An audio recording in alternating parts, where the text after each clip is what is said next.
Togo Info, le Togo à votre portée. Avant tout propos, permettez-moi de dire à mes concitoyens que Covid-19 est bel et bien au Togo. Parce que j'ai constaté que nombre de nos concitoyens sont encore dans l'indifférence, dans l'insouciance. Ils disent que le gouvernement est en train de mentir. Beaucoup ne croient pas encore que la maladie soit au Togo. Mais j'aimerais les rassurer que même s'il est vrai que le gouvernement est pro un mensonge, a toujours brillé dans le mensonge, cette fois-ci, ils ne sont pas en train de mentir. J'aimerais leur dire que le coronavirus est vraiment au Togo. Il importe donc que nous puissions prendre toutes les mesures nécessaires pour échapper à cette pandémie qui fait déjà ravage dans le monde. Au Togo, 3 concitoyens sont déjà décédés, y compris un journaliste que vous connaissez tous.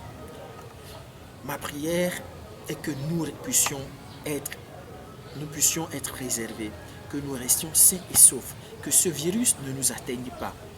Et à nos concitoyens qui sont actuellement dans les hôpitaux, je prie le bon Dieu de les protéger, de veiller sur eux, de sorte qu'ils puissent sortir sains et saufs, qu'ils puissent être rétablis afin que tous ensemble, nous puissions continuer par lutter pour le changement. Quant à l'arrivée des Cubains au Togo, c'est vraiment choquant. C'est vraiment choquant qu'après 50 ans de règne, on ne puisse plus compter sur ces médecins. On ne puisse pas compter sur ces unités de soins, ces hôpitaux et autres pour pouvoir soigner ses concitoyens, pour pouvoir procurer la santé à ses concitoyens. C'est vraiment regrettable.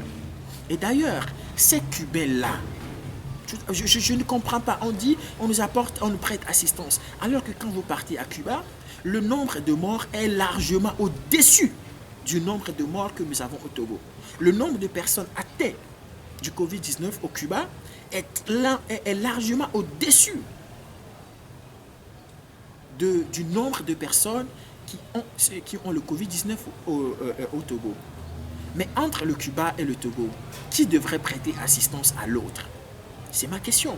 Mais si vous suivez de près, si vous y pensez de près, vous constaterez qu'en fait, l'arrivée des Cubains, ce n'est pas pour soigner les malades du Covid-19, mais c'est plutôt pour soigner les ministres là. Parce que vous savez tous que les ministres, ils ont tendance à aller se faire soigner à l'étranger.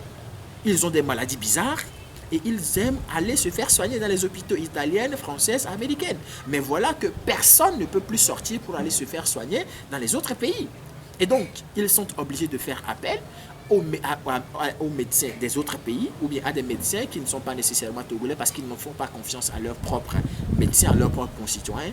Ils ont dû faire appel aux Cubains pour venir leur soigner de leur diabète, de leur cancer, de leur AVC et autres. Alors qu'on ne vienne pas nous bombarder, qu'on ne vienne pas nous déranger, que des Cubains sont venus prêter main forte aux médecins et 10 médecins et infirmiers cubains, bon, comparativement aux infirmiers que nous avons au Togo. Si nous étions vraiment un État sérieux, on aurait fait appel plutôt à nos médecins qui sont dans la diaspora. Il est dit que le nombre de médecins togolais à Paris, seulement à Paris, dépasse largement le nombre de médecins que nous avons au Togo. Pourquoi ne pas faire appel à ces compétences? Le nombre de médecins que nous avons dans les pays tiers, dans les pays voisins, dépasse largement le nombre de médecins que nous avons au Togo. Pourquoi ne pas faire appel à ces concitoyens-là? Et d'ailleurs, le gouvernement n'a jamais dit que nous manquons de médecins ou nos médecins ne se sont jamais avoués incapables ou incompétents. D'ailleurs, je constate que nos médecins s'y prennent bien malgré le peu de moyens dont ils disposent. Nos médecins s'y prennent bien. Ils ont déjà réussi à guérir plus de 30 cas. Je pense qu'ils s'y prennent déjà bien. En tout cas, l'arrivée des Cubains est tout sauf ce qu'on est en train de nous dire. Ça cache plutôt autre chose. Ce que nous j'aimerais demander au gouvernement, c'est de mettre plutôt à disposition de nos valeureux médecins les moyens qu'il faut pour qu'ils puissent soigner convenablement nos concitoyens, qu'ils puissent faire ce qui doit être fait pour préserver la vie et la santé de nos concitoyens. C'est tout ce que j'ai à leur dire. Merci, Folis TV. Merci beaucoup.